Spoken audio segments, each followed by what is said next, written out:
Nerd Morning, everyone. My name is Jeremy. This is Joseph, and Hi, this is the everybody. Nerd Morning Show.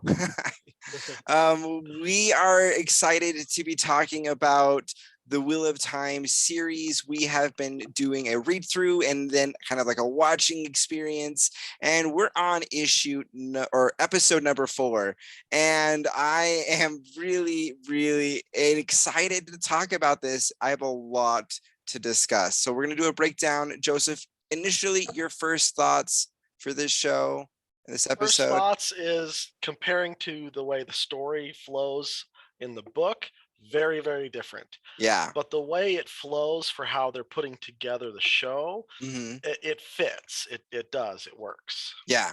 One of the things that I had read from different executives and people who've been involved in the production of this project is that the first book really feels and reads very differently than the rest of the series, Yes. which is I think true. That's pretty accurate. And with Yep. that, they wanted to be able to introduce things like the Aes Sedai, which are really integral to the world, but we don't see in the first book. And I'm like, okay, Hmm. I get that. That makes a lot of sense. And here we get like evidence of that being part of their goal in this deviation from the book, and how they're building that out. Right. And they probably found the best way to do that in introducing Logain, his capture, the Aes Sedai taking turns holding him, a little bit of how their powers work and limitations, the interplay, the madness of the Yeah. male power users. They bundled that together really pretty well. Yeah. My favorite is the end where Nynaeve discovers her power as well, but I'm sure Yeah. we'll get there. Yeah. So. Oh man. Mhm. So I want to talk a little bit more about Logain because Logain is a pretty integral character through the end of the story, even though he's not necessarily one who's in every book. Mhm. He is significant, in the beginning of the story, in the middle of the story, and at the end of the story. And so um, I think overall the look, the feel, the aesthetic of him, I think is just like on point. Right? Yeah. Definitely. Yeah. I think his madness is interesting because they describe him having the madness of seeing past lives, Right. which Yeah, the is, voices. yeah, which is Mhm. not the madness that I think he had in the books. I don't know if we actually get very deep in what his madness was, other than that he Right. claims that he's able to stay it off, and that his madness doesn't seem as dramatic, except for maybe delusions of grandeur being maybe like the only thing I can really, really pin down initially for him and his madness. So that was interesting. Right. And I think they're also laying a little bit of the foundation work for what's to come. Mhm. Uh, so they don't have to do so much work later.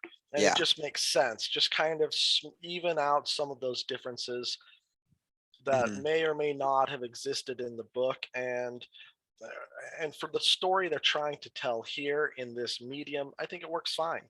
Totally. Totally. I do hope we get to have other experiences of the madness. Right now, we've had other individuals talking to you and Yeah. tempting you or whatever, which is very simple to do visually. You have a little ghosty Hmm. someone, you hear a Yeah. voiceover that they throw in there, boom, you're good. You've got that set up. But there are Right. things like madness of there's somebody at the corner of their eye all of the time and they have that, Right. or The certain type of darkness anxieties, creeping. or yeah, there's a Yeah. lot of other ways that they get and experience the madness, and I just hope it isn't like shrunk to Right. just If they one or didn't two pat it things. down too Yeah. much. Yeah. Yeah. Hmm. Which right now we've only had really 2 instances that we've seen, so like we're still good. Yeah. But yeah, I'm just hoping, because we're going to see a lot more channelers, and Uh, it's going to be a little ways for them to get there, but I'm excited for that, and I right. hope they do a good job with it. So I think that I have been very excited about a lot of the different things that we've been getting, but I also sometimes wish that they would do things a little bit different here or there, and they're nuanced things. But as a big fan, you're going to have some of those. Right. Ultimately, some of those things I'm like, okay, I'm going to give you a pass since season one. Take our constructive criticism, and we'll Right. come back for this, and we're gonna want. I mean, I want the whole series told, right? Right? Whether it's It's in so 5 seasons or 10 seasons or 15 seasons, whatever it is, I want the whole story. right. And I don't want, like not that my criticisms are gonna like stop the project, right? But collectively, I want them to be able to see, okay, maybe we should adjust a couple of things in our approach in Sure. our next season. Yeah. One of the things, and we got to see Tom Maryland again this episode, Yeah. is with him with the cloak, like Still the next, cloak. right, the Yeah. cloak, and maybe growing out a mustache second season, a couple of things like that. Like if he were to, like, the next time we see him, right, whether it's season 2, season 3, or however they decide to balance it out, Right. he's wearing the patchwork cloak, and they're like, oh, what's up, what's that? And they go, oh man, I had this stolen last time, but but a However you guy do never it. goes away, Right. without this. I felt naked, or whatever. Like if they went and had Right. like 1 or 2 That would be sentences for the fine. costume change, you go in and everybody who are book readers are going to like applaud. Everyone who Right. They started go. reading are going to applaud. And Right. that's a big thing, is the book sales have skyrocketed, which Oh isn't yeah. a shock. I mean, No. that's half the plan. Yeah. Um, Right. and but there are people who are going to start reading these and go, hey, why doesn't Tom Maryland have a fancy cloak? Right. Things like that are not a huge deal for maybe people who haven't read anything, but Sure. people are starting to read, and people Uh-huh. are going in and jumping into this reading experience. I mean, Rosamund Pike put had a recording herself of Right. the She first book. redid The Eye of Yeah. the World. Right. So I mean, they're pushing for people to experience this story in its other mediums. Mhm. And so I'm thinking, as we're seeing it separate farther from the story, I'm hoping season 2 can pull us in a little bit. I would love for them. They've been greenlit for 8 episodes, for the same type of series like we have now. I'd love them to Mhm. say, hey, maybe what we can do is we can invest a little bit more and make this 13 episodes. I would love I that. think that a 13 episode would Mhm. be a better fit for this story. So, Yeah. Especially if they took book 2 and 3, uh-huh. because both of those have a lot of traveling. They Yeah. just do. Both Yeah. of those And books you can are. compress that. You could Um, easily compress that into yeah. one season. Like one of the things that I've not had really any significant complaints out is them not seeing tons of different little villages Right? through this time. Like I feel like Yeah. that part was it's a good part. It's a significant part of the book. Mhm. I think they could have probably have a little bit more of a montagey type element to it, and having Tom appear and disappear within the last 2 episodes, and Rand not to get Mhm. the flute, not to like not for them not to Not like yeah, travel not for their needing money, things like to. that. Right. Yeah, like I love that element of the story. It's a Um, good way they compressed some of that time. yeah. It feels Um, right. We still have Tom fighting off a fade to protect huh. Rand and Matt. Yeah, which obviously Right? couldn't be in Camelin because we're not going to Camelin. I know.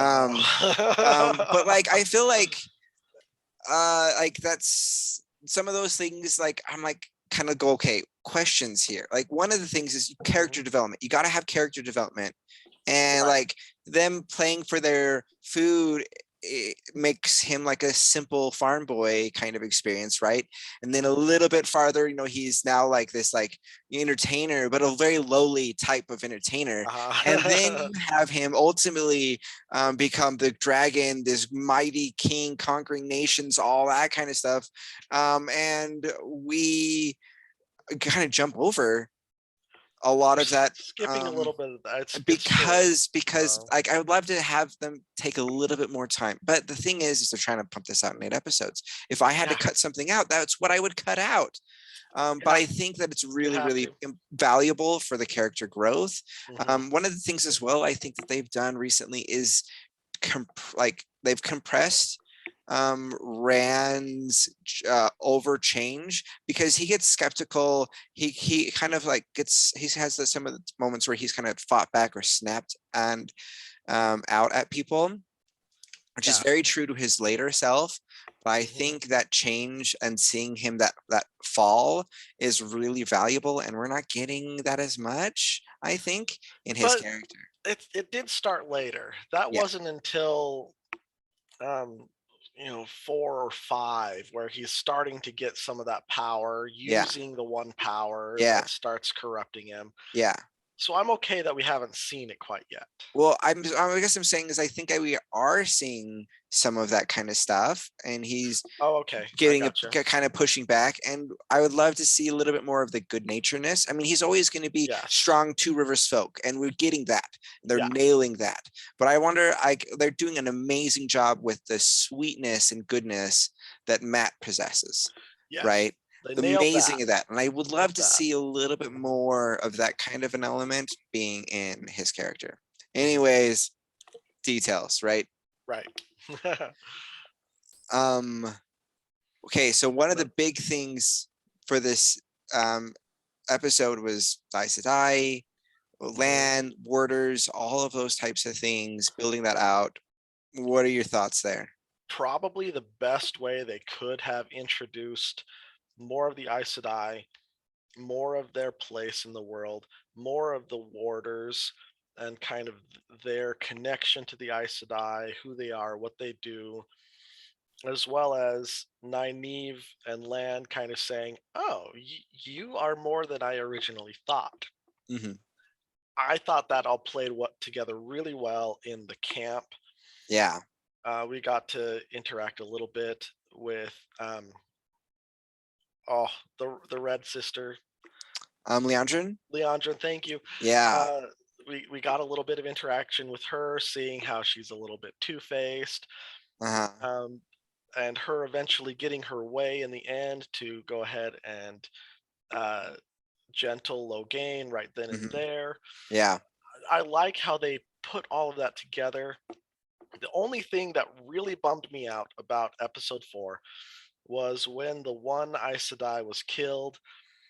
We only saw a little bit of the reaction of Yeah. the warder. What Yeah. I expected him to just go all berserk Yes. and like take down 50 of those other Right. I soldiers was all thinking by he was going to himself, start tearing through the right? crowd in order to get to her. That Yeah. that was the feeling you got from the books of their connection and what would happen to the warder if the Aes Sedai died. Mhm. They kind Or of just had a little bit more of that berserk moment when he saw her, yeah, not when she died, and that I think is a anachronism. it's I was like, no, the yeah. connection is so, like, Hmm. they can feel each other's emotions, which they do mention between Right? Lan and Moraine, um, Uh, but they didn't carry that through with not him going berserk yeah, earlier, and I would have loved to see that. right. That's my only real criticism of this episode. Otherwise, the time with the Tinkers, I feel a lot better about the Hmm. Tinkers. Even the garishly colored stuff, I feel better about it this time than when we saw them in episode Hmm. 3. I agree. Um, Yeah. I yeah, in my mind, reading the books, I kind of think neon colors Yes, me too. because they're the way it's talked about is like so much garish bright colors, but Hmm.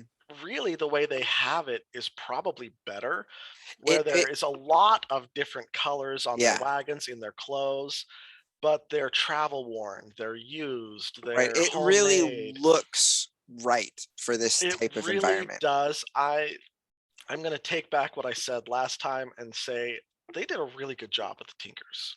Really.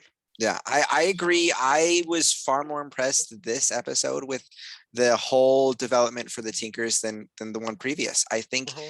that was done really well, and it just took another episode for me to go, oh, okay, I like what they're doing here. And honestly, Totally.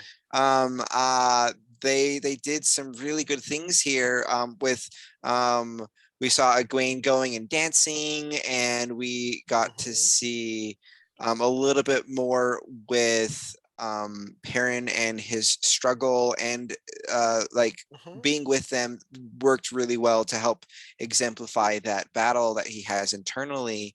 Yeah. One of the things we didn't get to see yet is them dancing like the Samsara or whatever that was, Right. and I was kind embarrassing of Perrin. wondering. And I would have like loved to see what they were gonna do with that, especially with the Tinkers being so mild mannered, and they've kind of made it so like they had the thing with them like leaving out into the world and then coming back. I think that's not inside I of the don't books. believe, or at least Um, it's never explained like that. yeah. And I'm like, So okay, this seems like they're pulling from real world cultures that are very um, yep. reserved like that. And Hmm. which is interesting to try to maybe bring some parallels to some real world examples. But one of the things that I think sets this group apart is they aren't necessarily like Puritans or things like that. Yeah. They're dedicated to peace, but Hmm. they are, I would say, far less conservative in other ways than like the Two Rivers was.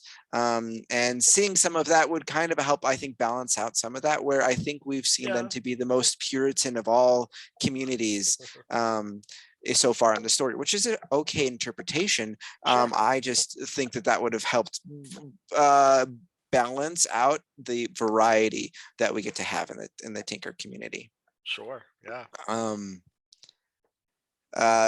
with the use of the one power here, we get to see some more variety in the weaves.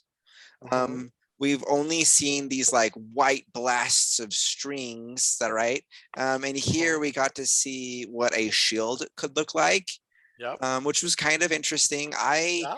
envisioned it a little bit differently when I read the books, but I think this visual did a really good Sure. job. Yep. It illustrated that idea perfectly. Yeah. I think it was interesting to see how the male side of the power was black and corrupted. Uh-huh. And I don't know, I think that's kind of a Well, little funny, but it wouldn't it even necessarily have fits. to represent corruption. I mean, Mhm. the symbol of the Aes Sedai is white and black. Right. Yes. They So kind of try to make that it could go feel a either little bit way. more gooey Yeah. and things like that. Yeah. So I feel like I don't know, if it's like that interpretation that you had, I think that honestly is something I really love. But even if it's talking about like the corruption and that kind of element as well, I think it fits Right. with Both that work. too. So both work, Mhm. and that's fantastic for it. Um, Okay, so one of the things they're doing here in this episode, though, is yanking our chain. If you hadn't read the books and don't know who the Dragon Reborn is, they give you good indicators for three different characters, for Yep. them being the chosen one, and the only one that they really don't like push too hard. Like only ones are really Perrin and Uh, Egwene. Um, well, and but even Rand, they don't really forward Rand at all, true. other than maybe his dreams, right? Yeah, Him they showing they his give dream. that point of view through him, but at this point they should, the three boys should be still experiencing dreams. Yeah. But we're only seeing that through his point of view, which Right. is, I think, good because it does give us something to go off of for Yeah. him being the dragon. But like, first off, let's talk about what they did with I think the title character, when they're talking the Dragon Reborn, they are referring to not Nynaeve, not Rand, but we are getting that for the guy locked in the cage, and that is the dragon Hmm. that they're pitching for us in this episode. Very much so, especially with the not so subtle "I'm claiming this. This is me." Uh-huh. Only when Lan says he's too old, Mhm. and when Moraine goes and confronts him at the very end, Yeah, do we kind of get any real doubt yeah. in there, especially when Nynaeve uses her power Mhm. and shows there is so much more than what he can even produce, kind of pushing a clue towards her, but also all of it is setting up for later when we finally get to Rand. Guess what? Yeah, It will have all of those points. So I think they're yeah, doing a great job with that. But yeah, it does seem like they're kind of playing with the who is it? Who is it? Is it him? Is it her? Do we know? yeah. They're playing with that a little bit, and that's fine for this Honestly, medium. this wasn't a Um, criticism. This was an applaud moment because I think they're doing a really good job of adding that mystery, which we mhm, get less of in the book. right. And the first book is Who is the Dragon Reborn? Which one? And we do get a little bit of that throughout the story, but you pretty much resonate most through the story through the perspective of Rand. Right. And So so it's there's easy not to really a lot of say, question there. Yeah. right. Yeah. Um, what we have here though is a lot more of who could it be, and I think that's fun for audiences who have to wait and Hmm. wonder and Yeah. debate. And I If they're haven't new heard a to it, lot uh-huh. of people who haven't. But I bet there are discussions. Nynaeve is now the Dragon Reborn because of her blast of power and the other things that Right. we're talking about. It's that type of thing. And we're going to get some people who are going to be super upset that Nynaeve isn't the dragon or things like that, which is going to be interesting to see the Mhm. audiences react to the way that they've been setting up the story. Right. So Um, they're doing a great job. I yeah, agree. Nynaeve and her arc with that and having that blast of power, like we talked about, does set her up in the running right through the narrative and how it's being told. So one of my favorite things that they did with Nynaeve is getting her that really angry, gritty expression. Like she's Yeah. really, really angry when she channels, and that's fantastic because she in the books has this block. She cannot Hmm. channel unless she's When she's angry. angry. Uh-huh. And that she has this huge blast of power. She's so upset. And her manifesting her ability like this was, I think, a really great way to represent it in the Definitely. live action experience. Right. Healing not only Lan, but everyone right there in the room. Yeah. That I thought that was a really good way to show how powerful she is, kind of her focus on healing, Hmm. and also the lack of control at Yeah. the beginning, because she was totally focused on Lan. Hmm. She could see others were hurt, but he was flat out dying right Yeah. there. Yeah. So I thought that was well done. I enjoyed that.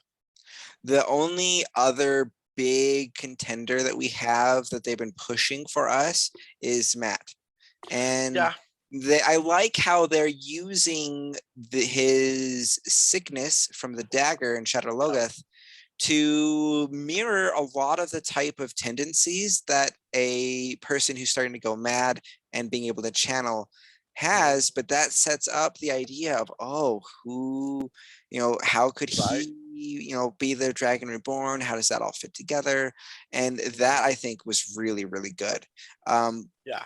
Which for me, if I didn't know the story, personally, I would probably be leaning towards Matt mhm, as the Dragon Reborn, mhm. just for that, just because it's more subtle Yeah, rather than more in your face like our other real contenders are at the moment.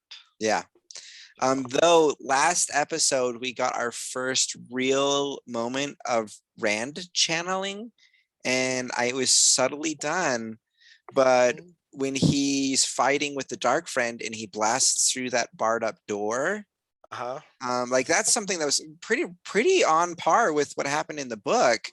Set up a little bit different, but like Right? that But type of kind of thing. that idea, yeah. And we hit it, and they just kind of like slid aside, didn't talk about it. He didn't Uh-huh. really question things. No one else for him to question things. No one else was around for it. Mhm. Um, and so that was good. I thought that was a Yeah. really good way to set it up.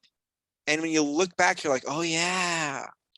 But Yeah. this It's episode, good. nothing. And that was Mhm. the episode where we really were having that conversation through the story of the Dragon Reborn. Who is Right. it? and they just left Rand out. And I think that was super fun. Yeah. What other thoughts do you have? We've hit a lot of things. We've kind of jumped back and forth on a lot of the stuff too. But what other things do you have that you want to bring up today? I really enjoyed the interaction with the warders, kind of their camaraderie, but Uh-huh. also their Yeah. dedication to their individual Aes Sedai. Yep. The discussion of, no, they're not just blind followers of their Aes Sedai. They do more. They support Yeah. not only their Right. Aes Sedai, but their mission to help. Yeah. And a little sunshine there. I got this like beam. Oh, it's so bad. Oh, no. But also the moment where Nynaeve follows Lan, and he's taking his moments for remembrances of his dead kingdom, his Yeah. family. We don't know a whole lot about it yet, but we can Right. assume. I was like, is someone gonna like drop that he's the king of Malkieri? Is you know, Right. and this dead kingdom that kind of felt like it was an ancient kingdom that he's tied to is actually not that ancient. And like, oh, honestly, like they set that up in a really great way. Because when that reveal happens, they've got some of that foreshadowing, that setup, and that probably won't come out for several seasons that he's actually the king of Malkier. But I think their setup for this was beautiful. It was so nice, and it was a very I don't want to not delicate, but subtle, calm way to take Nynaeve willing and trying to kill him in one episode to seeing him in a different light, instead of just the, oh, you're really strong and a good fighter, man. Yeah. Oh, take my heart. Yeah, give him an actual tender moment. Give him something for her to say, okay, I can relate to you with some of this. That was well done. I applaud that moment. Also, I think overall, one of the things that the Wheel of Time series has done that I think has been better than what was done in Robert Jordan's interpretation is the aspects of religion and worship. Because that's a part of society and cultures. Like, I feel like you kind of had this like universal agnostic type of belief system. Everyone kind of believed in the wheel, but it wasn't necessarily like a religion and how that worked. But like with the very first episode, when we have their celebrations, we're going, oh, this is actually directly tied to their belief in the Wheel of Time and that cyclical rebirth, as well as the idea of how the wheel weaves patterns, which is the tapestry of reality. And that used to be just kind of like a conceptual idea. And here they're making it into a belief system for people, which makes a lot of sense. Then we have things. It does. Yeah. And then we have things like this moment here where there's a special ideal or ceremony in the beliefs of the Malkier, and having that linked was, I think, really lovely because it does have a ceremonial experience. And the Malkieri have a certain type of headdresses they wear and things like that, which we don't really get to see yet very much. Because it doesn't play into a big part of the story until later. But they're kind of adding ceremony and belief systems and weaving that in, which is integral to aspects of society and cultures. And it gives this a wider, more rich experience. And I think has helped draw out things from the book and just kind of added to it in ways that I was really, really pleased with. Right. I liked the way they're talking about the way of the leaf. The grandmother, Aram's grandmother, explaining her beliefs that revenge in the death of her daughter was letting them live rather than pursuing violence. That was her form of revenge. It added a little more depth to the way of the leaf, even for me, who I've read it before. So and they do talk about those kind of concepts in the books, but they presented it very well. It was well done. And I liked that a lot. And the way of the leaf is another belief system here. And I think that was probably the most dominant of like religions that we got to see, because there's a lot of like Yeah. culture stuff, and but the way of the leaf Yes. is like a singular religion, and they played with that really well in this live action experience, and so that was really fantastic as well. Yep. um, Honestly, there were a lot of really great things for this episode. Very different. They're diverting farther, but they're doing a really good job. Yeah. I'm really interested to see how they will resolve certain plot holes or other types of things that Hmm. they're creating for themselves. Uh-huh. Things like Moraine never really having any interaction at this point with Tom Marilyn. Um, if they're going to Yeah. have a big romance at the end of the book, which was already Big kind of romance. right, already pretty thin, but now you've deleted that element altogether, you have to Right. be able to solve that type of problem. Other things that we get like that throughout this story is I've honestly like noticed several moments where I'm like, this works for this story in the live action experience, but it Right. does throw a kink in how you're going to tell the story in the future, and you're going to have to make other types of ways to solve that than Hmm. what was solved in the book in order to be able to keep the story moving forward. And so I'm Right. interested to see how they deal with those things. Elaine, that's a big one. Hmm. Elaine falls for Rand at their first meeting in Camelin. Uh-huh. And for really good and powerful reasons. And if we have that, Hmm. if she's just there already in the White Tower, um, Right. that's going to be a very different interaction. It's going Min to be very different. is, also is not really introduced yet, Not yet. and uh, I think is the first person that we interact with In the in the books, yeah. books. Yeah, he Um, meets Min first. yeah, So I was expecting Min to have been met in episode 3. right in Um, that town, yeah, I even if it was just quick, I would have been okay with that. But yeah, yeah, she wasn't in that town or in that bar, and that's totally where I expected her. yeah. So So we'll see how they roll some of these things out. Some of those things, like there's easy fixes. You introduce the character, bam. Other right. ones, like they're supposed to have this event happen, which has bearing on things later. Another big one is with Perrin and the White Cloaks. We haven't had that Right. conflict That between them yet, uh-huh. and we need that. We need that conflict. And I think they're trying to replace that conflict with the death of his wife. Maybe. But if Yeah. so, that throws a kink in the conflicts and the driving action for his character for like half of his story. Half of his story is At linking least. back to that moment. Yep. And so if we don't get that, that throws a wrench in everything Right. for his character moving forward. They can Yeah. resolve it, but it's going to, I think, be extra work for them to deal with that. And that's the same thing with the Moraine Mhm. and Tom romance. Like this was an Right. opportunity where you were able to make the show shine better than the book, right? Having them really good moments, things like that, like Right. moments alone, whatever. Like they could have done some things there to sell that idea better than the book did, but Right. yet we had zero. Like they did At this worse there, point, they're like that. probably just leaving it out. Yeah. Right? Um, So yeah. And so, like, when we get to that point, we're going to have to tell that story a little bit differently in order to accomplish the big story moments without having those inciting incidences mhm. to give cause for those things to happen. Right. So Um, yeah, I don't know. We'll see. I'm really excited for episode 4. I've had a couple of people who haven't read the books that I've talked with. Got my dad watching these, and he's been having fun. Um, and has been like, ooh, is this like this? And I'm like, you'll just have to wait and see.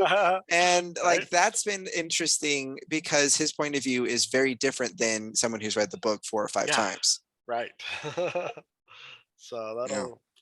it'll be fun to see what they tweak and what they twist and what they just flat out leave out Yeah. in order to tell their version of the story. Yeah. So Overall, I'm happy. I'm excited. Yes. I think like I've had a lot of criticisms this chat, probably more than the other ones that we've had. But that's not saying that I'm not enjoying myself. I am Right. really enjoying myself. I'm having a lot of fun, and I think that they're telling a really good story, albeit different than what was Yes. before. And all of my Right. criticisms, generally speaking, are, oh, it's a little bit different than the book, which I'm cool with the adaptation. I'm cool with what they're trying to Right. accomplish, and I'm cool that's different than the book.